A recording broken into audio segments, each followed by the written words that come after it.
सभी को नमस्कार और प्रणिपात। आज यहाँ इस वीडियो में सेकंड प्रैक्टिस पेपर के बारे में डिस्कशन करेंगे। चाइल्ड डेवलपमेंट एंड पेडागोजी का एक पहला प्रैक्टिस सेट पहले अपलोड किया जा चुका है, आप चैनल की प्लेलिस्ट में देख सकते हैं।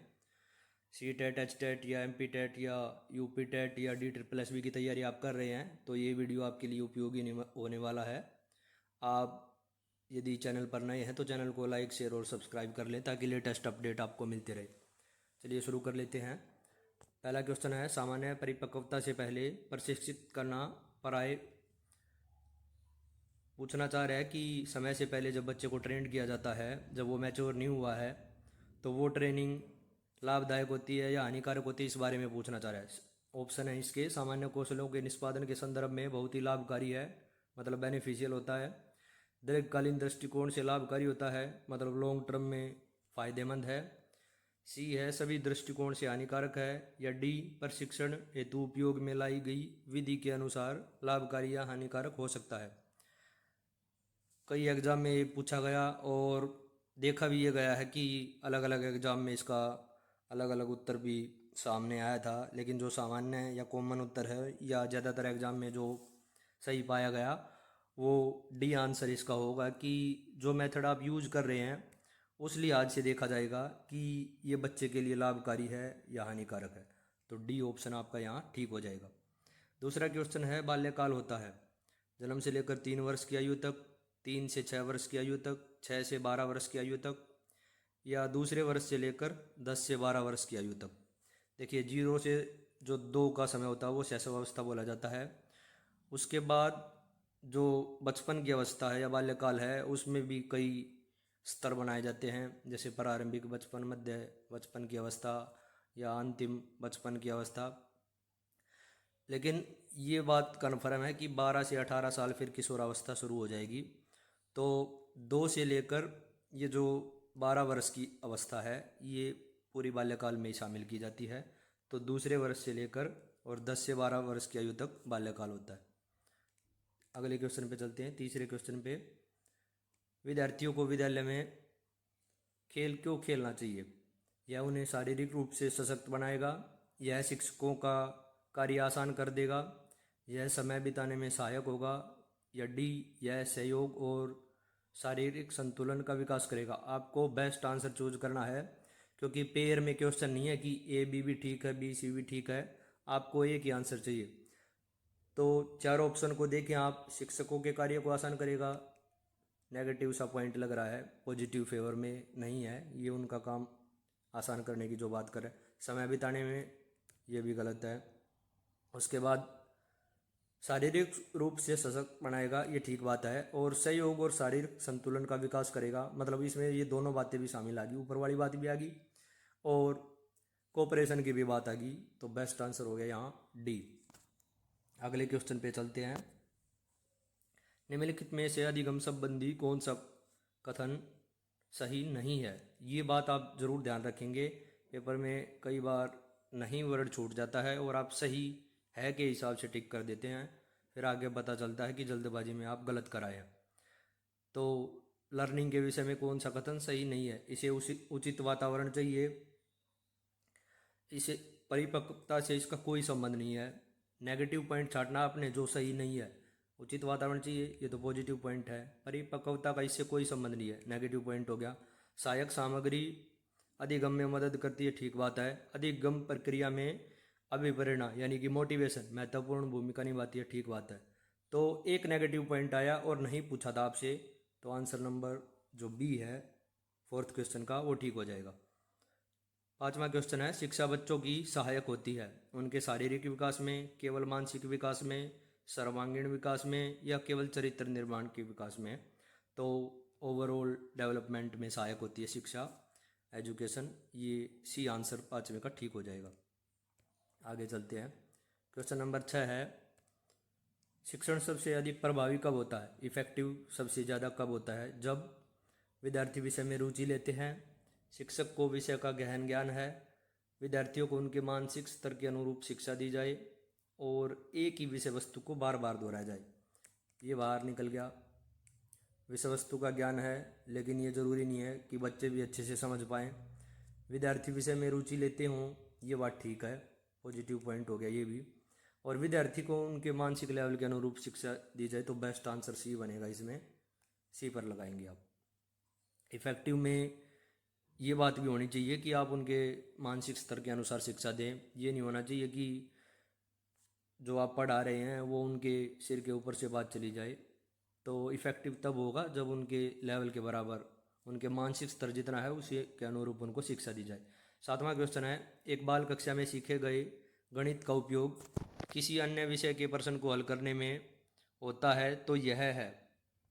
देखिए, अधिगम का स्थानांतरण के बारे में आपने पढ़ा होगा, नहीं पढ़ा तो थोड़ा डिस्कशन यहाँ कर लेते हैं कि जो आपने गणित में सीखा है, जो गणित आपने सीखा है उसको यूज किया जा रहा है किसी अन्य सब्जेक्ट के क्वेश्चन को सोल्व करने में।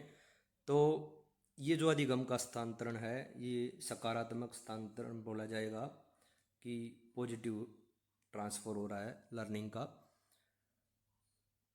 शून्य स्थानांतरण का मतलब ये होता है कि जो आपने पढ़ा था वो कोई फ़ायदा नहीं दे रहा, मतलब जीरो।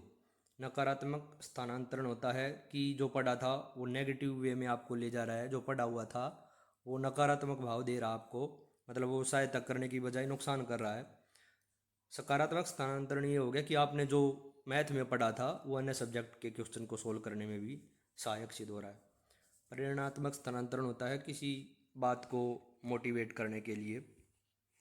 तो बेस्ट आंसर हो जाएगा आपका ए। अगला क्वेश्चन 8वां कि कौन सा कारक बच्चों के संवेगात्मक विकास को सबसे कम प्रभावित करता है।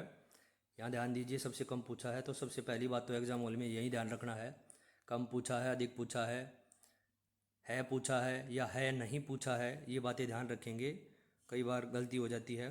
तो कौन सा सबसे कम प्रभावित करता है उसके संवेगों को। संवेगात्मक विकास होता है अलग अलग तरह के संवेग बच्चे में कैसे विकसित हो रहे हैं। तो परिवार ये तो प्रभावित करेगा, आर्थिक स्थिति भी बहुत प्रभावित करती है, स्वास्थ्य भी, खेल कूद प्रभावित करता है। लेकिन चारों ऑप्शन में तुलना की जाए तो सबसे कम प्रभावित आपको खेल कूद आएगा, क्योंकि बच्चे का स्वास्थ्य ठीक नहीं है तो बहुत ज़्यादा प्रभावित करेगा। आर्थिक स्थिति भी परेशानी पैदा करती है उसके लिए, और परिवार का माहौल तो सबसे पहले नंबर पर आता है संवेगों के विकास में। तो जो आंसर है वो डी हो जाएगा। यहाँ 8वें क्वेश्चन का आंसर डी। 9वें क्वेश्चन पे चलते हैं।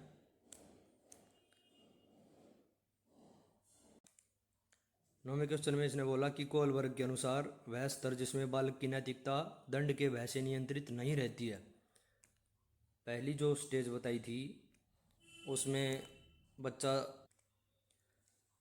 पहली स्टेज पूर्व परंपरागत नैतिक विकास होता, 3 स्तर बताए थे, फिर हर एक में 2-2 चरण थे, तो कुल मिला के 6 बातें कोलबर्ग के नैतिक सिद्धांत में हैं। 3 स्तर हैं, फिर हर एक में 2-2 पॉइंट हैं।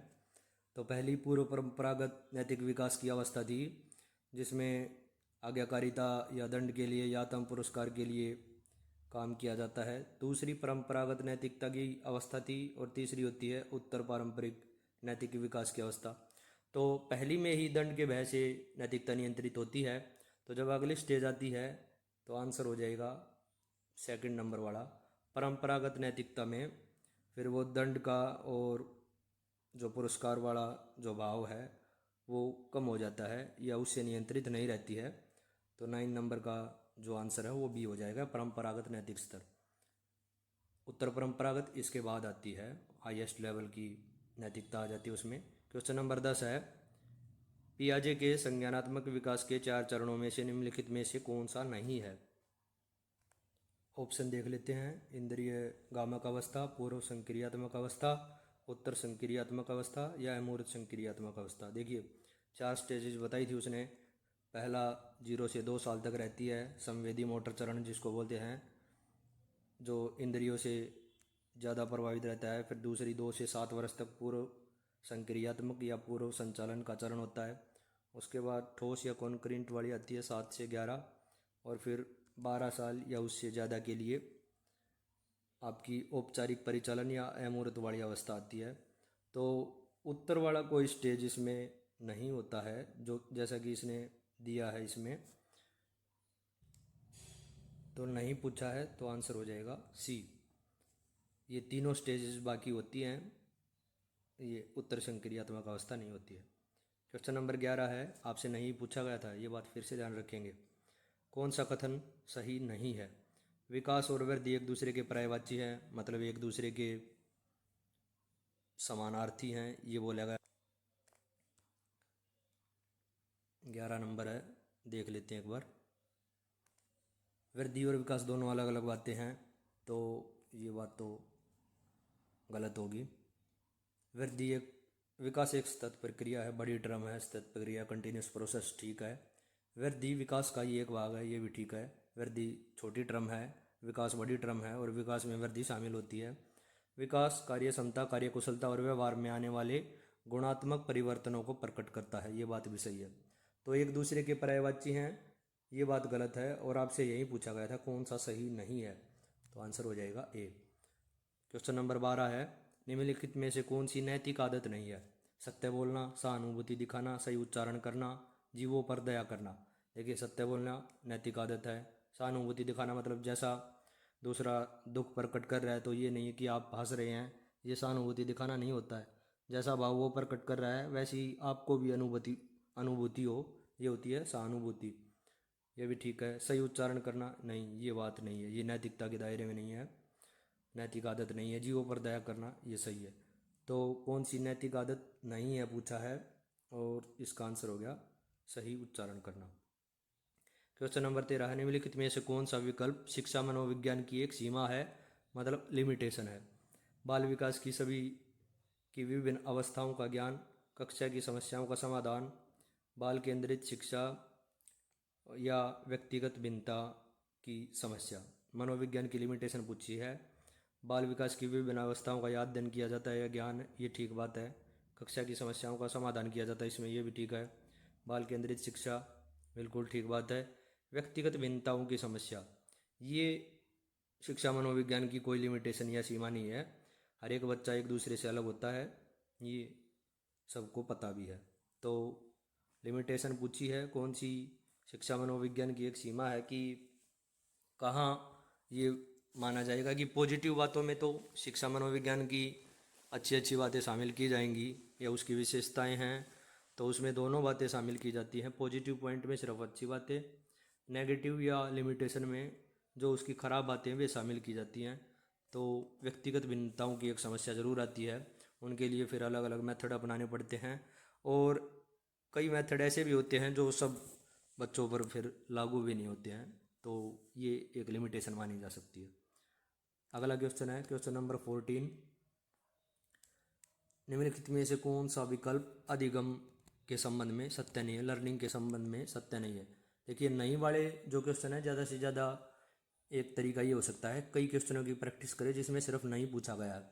फिर आप जब पेपर करेंगे अपना अटैम्प्ट, तो ये बात ज़रूर ध्यान रखेंगे, नहीं पूछा है या हाँ पूछा है। तो यहाँ अधिगम के संबंध में क्या नहीं है, ये पूछा, कौन सा विकल्प नहीं है? अधिगम समायोजन है, ठीक है। अधिगम सिर्फ ज्ञान प्राप्ति है, मैंने कहा था केवल और सिर्फ जहाँ आ जाए वहाँ संदेह जरूर उत्पन्न कीजिए आप अपने मन में। केवल ज्ञान की प्राप्ति है नहीं। अधिगम विकास है, अधिगम परिपक्वता है, ठीक है। तो अधिगम के संबंध में नहीं पूछा था, कौन सा विकल्प उस पर खरा नहीं उतरता है? तो अधिगम सिर्फ ज्ञान की प्राप्ति है, ये बात सही नहीं उतरती है, तो बी ऑप्शन सही हो जाएगा। क्वेश्चन नंबर 15 है, केस स्टडी मेथड के संबंध में सही नहीं है। यह एक वैज्ञानिक विधि है, उसके बाद पूछा है, ये ठीक बात है, आपको नेगेटिव पॉइंट निकालना है। यह विधि बहुत ही जटिल होती है, यह विधि सरल और सस्ती होती है, यह कारण का पता लगाकर समस्याओं का निदान करती है, ठीक बात है, सरल और सस्ती भी है। यह विधि बहुत जटिल होती है, और यही पूछा है कौन सी केस स्टडी मेथड के संबंध में सही नहीं है, तो उसका नेगेटिव बताना था इसमें भी। जो नहीं वाले हैं वो ज़्यादातर उत्तर मैं इसीलिए लेके आया हूँ क्योंकि ज़्यादातर बच्चे एक आध क्वेश्चन की गलती इतने बड़े पेपर में ज़रूर करते हैं कि ये नहीं पढ़ पाते कि नहीं पूछा है या हाँ पूछा है, तो बहुत जटिल होती है, ये इसके संबंध में सही नहीं है। क्वेश्चन नंबर 16 है, कक्षा 3 के विद्यार्थियों के लिए निम्नलिखित में से शिक्षण का कौन सा तरीका सबसे अच्छा होगा? प्रयोगशाला विधि, समूह वार्तालाप विधि, व्याख्यान विधि या सृजनात्मक क्रियाकलाप, मतलब कोई क्रिएटिव एक्टिविटी कराई जा रही है तो सबसे अच्छा तरीका यही होगा, क्योंकि व्याख्यान बहुत ज़्यादा समझ में नहीं आएगा। समूह वार्तालाप में वे विषय से भटक सकते हैं। प्रयोगशाला विधि का उनको सही तरह से यूज़ नहीं करना आएगा, क्योंकि अभी एज जो हो छोटी है। तो डी आंसर इसका ठीक हो जाएगा। क्वेश्चन नंबर 17 है, निम्नलिखित में से कौन सी एक मनोगत्यात्मक नहीं है, मनोगत्यात्मक है, गतिविधि नहीं होती है? फिर से नहीं पूछा है। और जो ऑप्शन दे रखे हैं, देखिए ये पूछा है कौन सी मनोगत्यात्मक या साइकोमोटर एक्टिविटी नहीं है। तो ये वो एक्टिविटी होती है कि शरीर की गतिविधि का रूप है जो मानसिक घटक पर निर्भर करती है, मतलब मेंटल एलिमेंट पर भी डिपेंड करती है। और साइकोमोटर एक्टिविटी में मांसपेशियों के काम करने और मानसिक जो एक्टिविटी है के सचेत नियंत्रण के तहत शरीर में मतलब गति या एक्टिविटी होती है। कुल मिला के सरल भाषा में ये बात है जिसमें आप शारीरिक एक्टिविटी कर रहे हैं और दिमाग का भी इस्तेमाल साथ साथ करना पड़ रहा है, मतलब आपको मानसिक नियंत्रण की भी आवश्यकता होती है। यहाँ पूछा वो कौन सी इनमें से वो नहीं है जिसमें ऐसी दोनों बातें शामिल होती हैं। तो जो ऑप्शन हैं वे देख लेते हैं एक बार। इसमें बोला खेलना, दोनों तरह की बातें, साइको मोटर एक्टिविटी इसमें मिलेगी। गेंद फेंकने में भी, लिखने में भी, क्योंकि सोच भी रहे हैं आप, लिख भी रहे हैं, हाथ भी चला रहे हैं, लेकिन सिर्फ सोचना ये नहीं है। सोचने में मानसिक कार्य करते हैं आप, मानसिक अभ्यास करते हैं, तो मानसिक विकास से ज़्यादा संबंधित गतिविधि होगी। आपसे नहीं पूछा था तो यहीं आएगी, क्योंकि गेंद फेंकना, खेलना, लिखना ये सारी मनोगत्यात्मक गतिविधि होती है। क्वेश्चन नंबर 18 है, बच्चों के संज्ञानात्मक विकास को सबसे अच्छी तरीके से कहाँ पर परिभाषित किया जा सकता है? संज्ञानात्मक विकास के बारे में बता देते हैं थोड़ा। ऐसा विकास संज्ञानात्मक विकास बोला जाता है जो बच्चों के सोचने और तर्क करने की क्षमता का विकास करे। तो इसमें पूछा है कहाँ अच्छे तरीके से परिभाषित किया जा सकता है। सबसे बेस्ट आंसर चाटना आपको, पेयर में क्वेश्चन नहीं है। खेल का मैदान, घर, ऑडिटोरियम, विद्यालय एवं कक्षा। तो सोचने समझने की, तर्क करने की सबसे ज़्यादा ज़रूरत या क्षमता का विकास विद्यालय और कक्षा में मिलेगा। तो डी आंसर आपका यहाँ बेस्ट हो जाएगा या ठीक हो जाएगा। अगले क्वेश्चन पे चलते हैं। क्वेश्चन नंबर 19 है, बुद्धिलब्धि संबंधी विभिन्नताओं में कौन सा सम्मिलित नहीं है? आईक्यू लेवल की जब बात की जाती है तो बच्चे को कुछ विभाजित कर दिया जाता है उनके आईक्यू लेवल के हिसाब से। तो ऑप्शन है, नहीं ही पूछा है, ध्यान रखना।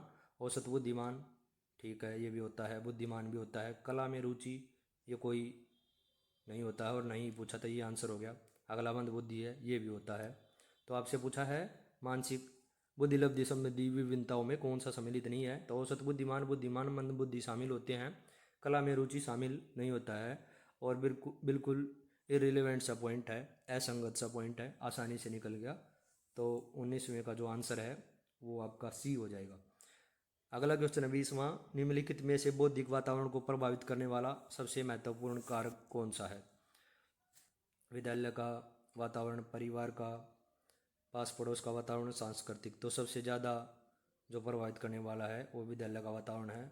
बच्चा अपनी ज़िंदगी का बहुत ही महत्वपूर्ण बौद्धिक विकास के मामले में भी यहाँ अपना सबसे ज़्यादा टाइम स्पेंड करता है जब उसका मानसिक विकास सबसे ज़्यादा उसी स्टेज में होता है जब वो विद्यालय जाता है। अगला क्वेश्चन है, क्वेश्चन नंबर 20 है, पियाजे के अनुसार विकास की प्रथम अवस्था जो कि 0 से 2 साल की होती है, इंद्रिय जनित कामक अवस्था या सेंसरी मोटर एज जिसको बोलते हैं, में बच्चा अधिक उपयुक्त प्रकार से जिसके द्वारा सीखता है वह क्या है? तो मैं अभी बता ही रहा था जैसे कि इंद्रियों के प्रयोग द्वारा सीखता है 0 से 2 साल में। और कोई ऑप्शन आपको देखने की ज़रूरत नहीं है यदि आपको स्टेजेज याद है तो। क्वेश्चन नंबर 22 है,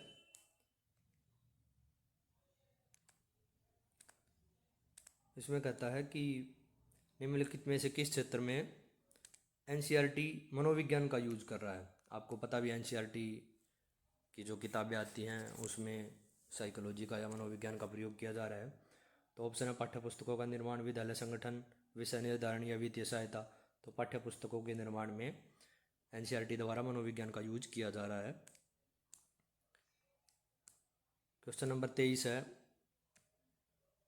निम्नलिखित में से किस कारक का सीखने पर सबसे कम प्रभाव पड़ता है। मतलब जब आप लर्निंग कर रहे हैं, अधिगम कर रहे हैं, तो किस कारक का सबसे कम प्रभाव पड़ता है। थकान है, एज है, रोग या लिंग भेद। देखिए सीखने का और कि बच्चा मेल है फीमेल है इस बात का कोई संबंध नहीं होता है। तो सबसे कम प्रभाव इसी बात का पड़ता है, क्योंकि इस बात के कोई पुख्ता प्रमाण नहीं है कि लड़के ज़्यादा सीखते हैं लड़कियां, दोनों ही सीखते हैं सिखाया जाए तो लिंग भेद का कोई प्रभाव या कम प्रभाव, सबसे कम प्रभाव पड़ता है। निम्नलिखित में से कौन सी प्रश्नावली, क्वेश्चन नंबर 24 है, कौन सा प्रश्नावली विधि का दोष नहीं है।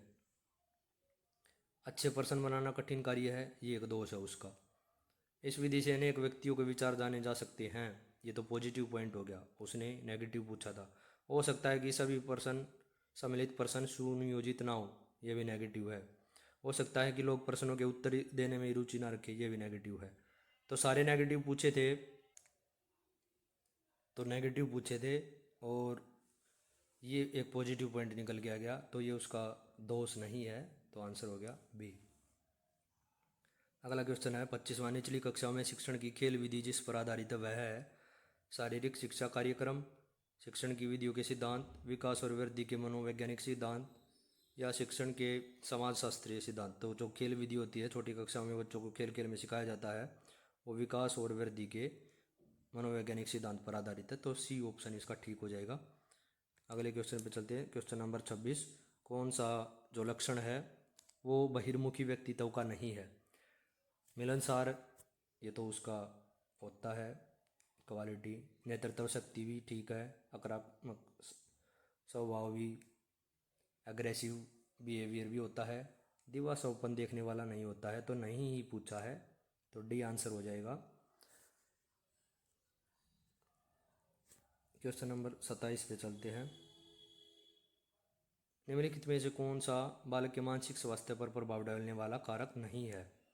कौन सी बातें ऐसी है जो उसके मेंटल जो स्वास्थ्य है, मानसिक जो स्वास्थ्य है, मेंटल हेल्थ पर प्रभाव नहीं डालती है। परिवार में गरीबी इफेक्ट डालेगी, कक्षा में नींद आना ये नहीं है, तो यही आंसर हो गया। और ऑप्शन भी देख लेते हैं। स्नेह का अभाव ये इफेक्ट डालेगा, पारिवारिक क्लेश रहता है, परिवार में झगड़ा रहता है, ये भी इफेक्ट डालेगा। कक्षा में नींद आना कोई उसके मानसिक स्वास्थ्य में प्रभाव डालने वाला कारक नहीं है। अगला है, निम्नलिखित में से कौन सी अभिवृत्ति की विशेषता नहीं है। देखिए अभिवृत्ति ये होती है कि किसी व्यक्ति, वस्तु या विचार, घटना या किसी ग्रुप या समूह के प्रति आप नकारात्मक भाव रखते हैं या सकारात्मक रखते हैं, इस चीज़ को अभिवृत्ति बोला जाता है। कि मनुष्य कैसे कैसे अनुभव करता है, तो ये सब भाव और आदत से जुड़ी हुई होती है और व्यक्ति के व्यवहार की दिशा भी निर्धारित करती है। लेकिन एक बात है कि ये आमतौर पर जन्मजात भी नहीं होती है, बल्कि सीखी जाती है। कुछ हद तक कुछ मामलों में जन्मजात कुछ पॉइंट हो सकते हैं इसके, ज़्यादातर में नहीं होते। और एक बात और है, अभिवृत्ति अपेक्षाकृत जो है वो स्थायी तरह की होती है और आसानी से उसमें चेंज नहीं होता है। तो कौन सी विशेषता नहीं है ये देख लेते हैं यहाँ पे। यह प्रेरणात्मक होती है। अगला है, यह हमारे व्यवहार पर आधारित होती है, ये भी बात सही है, ये भी बात सही। अस्थायी होती है, मैंने अभी बताया ये सामान्यतः स्थायी तौर पर होती है, तो यही इसकी विशेषता नहीं है, तो सी आंसर हो गया। यह सीखी जाती है, ये तो ठीक पॉइंट था। विशेषता नहीं है पूछा था, तो यह अस्थायी होती है, ये गलत पॉइंट है क्योंकि सामान्य तौर पर स्थायी होती है।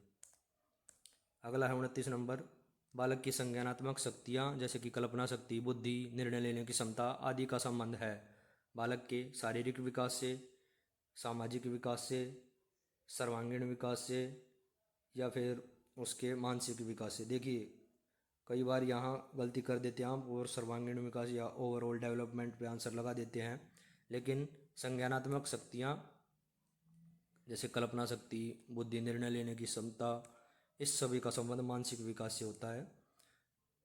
डी ऑप्शन इसका ठीक रहेगा।